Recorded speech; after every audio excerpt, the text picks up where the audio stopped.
Hola, saludos, bendiciones del Señor a cada uno. Hoy vamos a considerar algo que a lo mejor puede tenerte afligido. Hay muchas personas que buscan guardar la ley de Dios. Hay muchas personas a las cuales se les ha enseñado en sus iglesias o en sus familias que tienen que guardar los mandamientos. Entonces, ¿qué ocurre con eso? Que se esfuerzan para poder hacerlo y tarde o temprano, en realidad más temprano que tarde, se dan cuenta de que no pueden hacerlo. Entonces, como no pueden hacerlo, se acostumbran a no hacerlo. Y como no, y como eso se prolonga en el tiempo, al final resulta cotidiano dejar fuera lo que Dios dice. Ahora, hay que tener un par de cositas en mente. Los 10 mandamientos fueron entregados a Moisés y al pueblo de Israel allá en el libro del Éxodo, el capítulo 20. Y no son solamente 10, después hubo muchos más que les enseñaban al pueblo la forma como debía conducirse, cómo debían funcionar, cómo debían agradarle. Y esto iba a formar una nación que estaba recién partiendo su tiempo libre después de salir de la esclavitud en Egipto. Ahora, los mandamientos fueron entregados al pueblo de Israel. No sé cuál será tu caso, pero yo no soy del pueblo de Israel. A mí el conocimiento de Dios me ha llegado por la gracia de Dios, porque el Señor Jesucristo abrió la entrada no solamente para los israelitas, sino que también para los gentiles que han venido a integrar la iglesia que une a ambos pueblos y los hace uno. Ahora, ¿qué pasa cuando yo trato de guardar los mandamientos? Bueno, me esfuerzo y me doy cuenta que no puedo. ¿Sabe lo que tengo que entender con eso? No que Dios es muy exigente. Lo que tengo que entender es mi debilidad. Dice en Romanos el capítulo 3 y el versículo 20: por las obras de la ley ningún ser humano será justificado delante de él, porque por medio de la ley es el conocimiento del pecado. ¿Qué tiene que ocurrir cuando la Escritura dice que yo no debo levantar un falso testimonio ni mentir? Tengo que darme cuenta de que yo transgredo la ley, de que yo quebranto la ley de Dios, cuando dice que debo honrar a mi padre y a mi madre, y yo no cumplo con eso, o le falto el respeto, o sencillamente les descuido.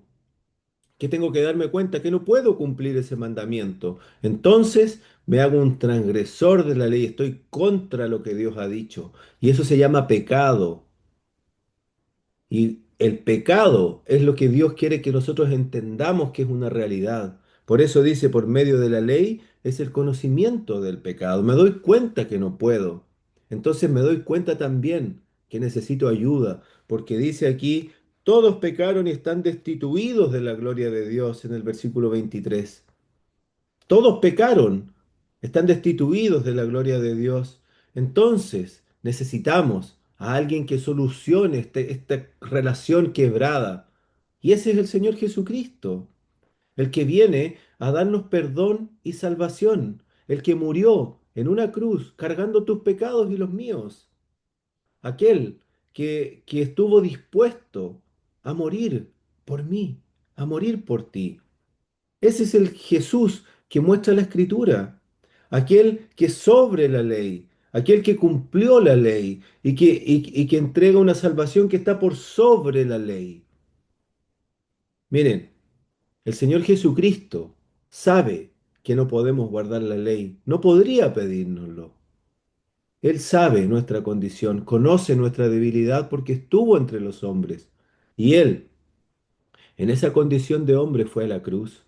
Y allí murió, cargando tus pecados y los míos, cumpliendo esa demanda de Dios, cumpliendo el castigo que Dios dejó escrito para los pecadores. La paga del pecado es la muerte. Entonces Él murió y Él cumplió esas demandas de Dios. Dios quedó satisfecho y entrega perdón y salvación a todos los que creen en Él. Es importante esto, porque tú puedes vivir atormentado por no poder cumplir las demandas de Dios, y lo que Dios demanda de ti es que creas en su Hijo, es que creas en Él. de todo corazón, como tu Salvador, como aquel que murió por ti en la cruz del Calvario. Eso es lo que te pide, no te pide guardar los mandamientos. La ley fue entregada al pueblo de Israel con un propósito en un tiempo determinado, pero ahora la demanda de Dios es que creamos en el Señor Jesucristo. Él quiere que todos los hombres sean salvos y para eso tienen que conocer la verdad. ¿Sabe cuál es la verdad? El Señor Jesucristo es la verdad. Él dijo, yo soy el camino y la verdad y la vida. Nadie viene al Padre si no es por mí. Esa es la verdad, esa es la verdadera seguridad. No guardar los mandamientos ni la ley porque nadie va a poder hacerlo. Pero creer en el Señor Jesucristo es algo que tú puedes hacer, que tienes que dejar de lado tus pensamientos, tus ideas y solamente como un niño confiar en que Él murió por ti en esa cruz. De eso se trata la vida eterna. El Señor dijo, esta es la vida eterna, que te conozcan a ti, al Padre y a Jesucristo, a quien has enviado. Que esa sea tu meditación y que puedas creer en el Señor Jesucristo.